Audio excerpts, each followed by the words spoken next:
Yo, what's up, boys? This is Greg Gergely. This is Force Training Academy behind me. I'm in Malta at the moment for a couple of days and I'm going back to Budapest for a quick visit. It's extremely hot here. It is like 754 degrees Celsius outside. Inside, I just turned off the AC because of a video. Might be 680, something like this, Celsius inside.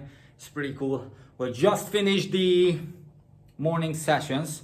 I'm going through the questions. I've got a beautiful question for us. It's one of my man coming from online. Basically, he wants to know if there's any way for him to become faster as an athlete. So his story, very quickly, he is a college athlete. He wants to get into the track and field events, and he's pretty passionate about running, but he's not that really fast. So he's doing the standard stuff, what's standard in his country and within his education system, which is the Cooper test. It's a 12-minute max distance run and 100 meters and 400-meter events and some sort of athletics, like long jumps and things like this. So they are practicing this, but what he sees that he's not really getting faster. And so his question is if there's anything he can do to get faster in running, or should he just accept it? And this is what it is. He has his God-given speed and God-given talent, and he's just not fit for running. And first thing I want to say, thank you for your question. I really resonate with you, man, because I've been in the same shoes. This is partially the reason I founded Force Training Academy.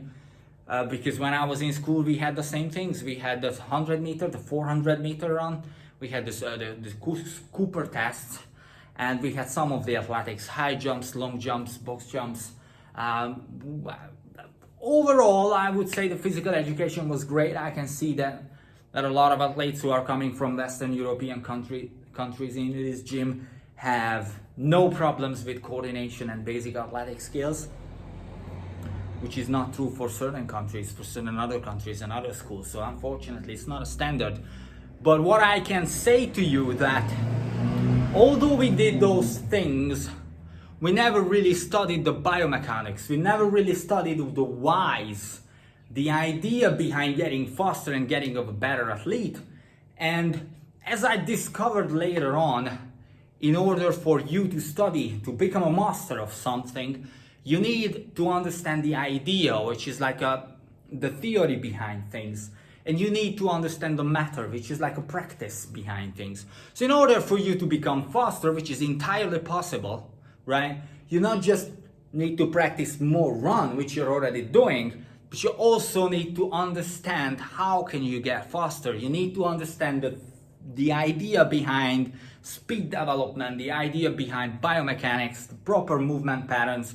You need to study about it, and you need to study it on your own because probably your school doesn't have the resources to teach it to you because it's not a sport-specific institution. So you kind of need to go online and you need to kind of find your sources, buy the books, and study from them along with your practice. This is a typical problem for many people, that their subjects are either too practical and there's no theory behind it, so they cannot really understand what they're supposed to do, so they never really learn it, or it's too theoretical. Just a quick story, I've been working for a company for a very short amount of time where we needed to take an exam for software. I used to be an IT engineer before as a kid, so this is a story from those days. And so we had a book. We had these beautiful printed books with all the screenshots in them and all that stuff. And we needed to study that book. We needed to memorize the screenshots and take the exam from that. Like, we had the computers and we had access to the physical copy of the software, so we could have run through it and tested it ourselves and get a feel of it and see the menu and click and type and all that stuff. But we couldn't do it for any reason, whatever reason. We had the book and the screenshots, and I remember being as a software technician myself, I failed the exam because I had screenshots of like 16,000 menu options. It's like, man, you like, what? you know, you open the computer. I've been handling much more serious softwares than that, but that I failed because it was too much theory and no practice at all. During the course, I literally didn't have a chance to click, not even once, on that very software I supposed to learn. And the failure rate for that exam was like 99%, right? So I think there was 38 of us in the group, and maybe 2 or 3 passed. And then they left the company later on because this type of education was not part of the company culture. As it just doesn't work for humans. This is not how we operate. So that's the other side of the spectrum. Your end of the spectrum is too much practice, too little theory. So my invitation to you is to buy some books and look for some sources on what you can find and how you can learn the mechanics of speed. A couple of books, I'm looking at the bookshelf now. A couple of books, actually, let me show you. What I could recommend would be, I don't know if you can see it. There is Ready to Run from Dr. Kelly Starrett. There is Desk Bound. There is a lot of like repeating information in these 2 books, but they are still very separate. I don't recommend the Anatomy of Exercise. These ones, no. I don't have it here. I do have it here. I definitely recommend Yuri Verkhoshansky's Shock Method. Absolutely excellent read. You're gonna learn a lot from it. And then there are online sources, a lot of them. There is Coach Diaz doing the triphasic training courses, absolutely excellent. I recommend it to you. You can follow my YouTube channel or a Facebook group or any of that because I'm posting a lot of these drills and a lot of these theoretical videos. You can follow Strength Camp, that's a good source as well. You can follow Cooper Strength and Conditioning or Cooper Speed Academy, absolutely good source. So there's a few which you can look up and what you can follow in order to grasp the theory, the idea behind speed development, and add it to your practice. That's gonna help. That's one half of my answer. The second half of my answer is more like technical about how can you approach actual speed development. I know it's a very big subject, and you know I don't really want to make hour-long YouTube videos, so I'm not gonna go through it. I mean, I'm doing a series on that as well, so probably if you look up my YouTube channel and just follow through the videos, you'll find everything you need for free.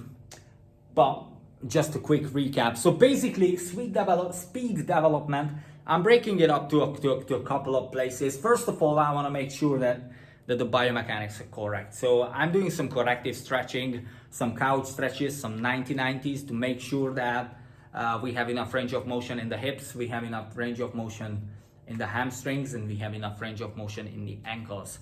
I don't want my athletes to be super mobile. I'm not looking for contortionists. It's actually counterproductive when you're trying to get faster, because if you're more flexible, you're less stable. Yeah. So you reach a certain point of flexibility when you have flexibility, but you cannot have that much stability, and so it robs you of speed and it puts you in a dangerous situation, right? So there are people who come here, they are extremely flexible or hypermobile, and I want to train them. The first thing I want to train them is how to find a middle ground where they stabilize the knee without overextending it to avoid knee injury, or stabilize the elbow without overextending it, all that stuff. So this is very important in terms of a longevity of an athlete. You have enough range of motion and you don't have too much. That's about range of motion. I want to make sure that you're capable of using the right muscles for the right movements. For that, I'm running a couple of activation drills. Activation drills, especially for the hip flexors. Activation drills, especially for the glutes and the hamstrings. I try to activate them together right in front of a workout before every session, so that we're making sure that the drills we're doing them with the right muscles. There is no compensation going on. I'm really focused on right type of core training. There are no sit-ups, crunches, even leg raises. I'm trying to phase them out as much as possible. But people tend to like them though. I'm doing a lot of single leg raises, hanging or on the floor. I'm doing a lot of sprinter tucks, hollow body holds, hollow body rocks, Russian twists, staggered twists, anything what sort of teaches you stability in the core. So anti-rotation, I want to teach you rotation, so when you're running, you can resist the rotational forces, if that makes sense. I want to teach you stability through hollow body holds, through dead bugs, all that stuff, so that you can resist the forces of a moving limbs and provide a stable torso, right? To push off from or to push into.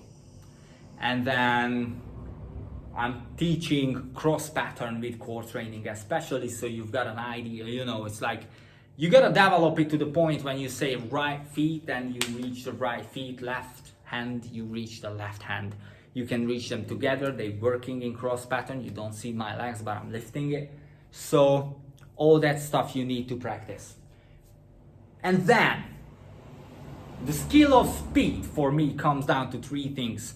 One of them is I call max speed. This is maximum speed. It's a totally different technique from acceleration. So the first one is the max speed. This is when you're running, you already achieved your maximum running speed you're gonna have for that session or period. And then you stick to that and you stabilize your form. You stand up, you widen your shoulders, you grow big, and you cycle with your legs. There is a certain technique, there are certain mistakes which you want to avoid. That's when I'm teaching max speed. This is more like about efficiency. In fact, this is all about efficiency. I'm trying to make sure that you use your hamstrings, that you use your glutes, that you never lose a moment of tension from these muscles, because that would increase injury, that you're stiff just as much as you have to be, and that you're not taking extra step. You're not scooping back. You're not dropping from that ankle dorsiflexion so that you're not pointing the toes to the ground. You're always pulling that against the top of the shoe. All that stuff. You're upright, you're not collapsing from the shoulders, you're not sticking your butt out, you're pulling your abs in, and you're capable of breathing, doing all this stuff. Here I'm making sure that your shoulder action, your arm is pumping properly, so you're not swinging from the elbows, all that stuff. There are drills for all of these. The second is, I'm just peeking to the board because it's right there. The second is the acceleration. Sometimes I break it up to horizontal and vertical acceleration. Sometimes I don't, depending on the phase I'm in. But acceleration practically is the phase when you're pushing away from the floor. Is the phase when you're trying to gain speed. Okay. In this phase, I tend to teach a lot of jumps, single leg jumps, double leg jumps, because effectively that's what you're trying to do. Even if you're just running, acceleration is more like single leg runs.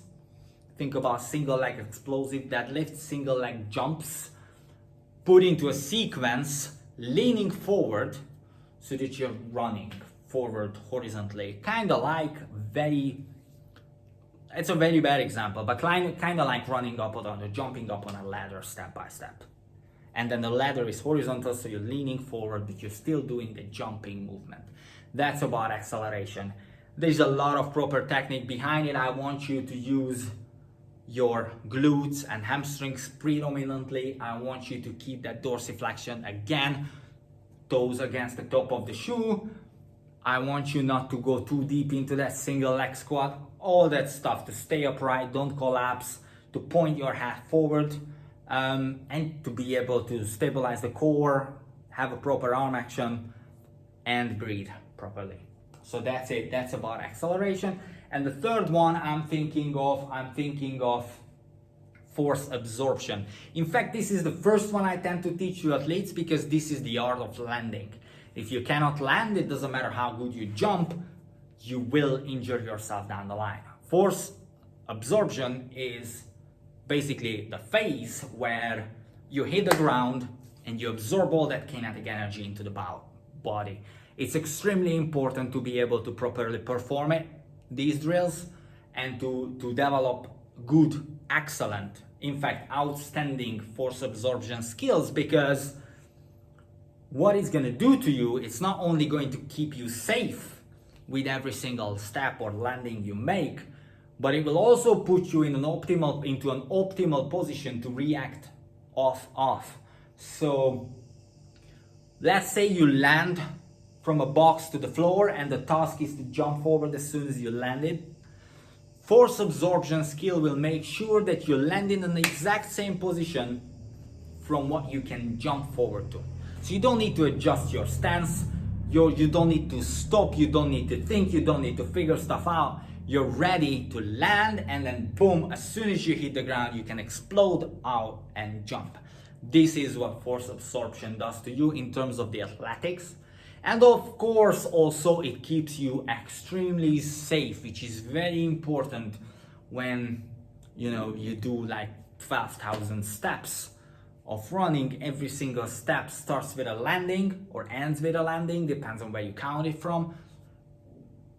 So it's really important for you to be able to absorb that kinetic energy and then effectively turn it into a positive movement so you can push yourself forward or propel yourself upwards so you don't lose all that power.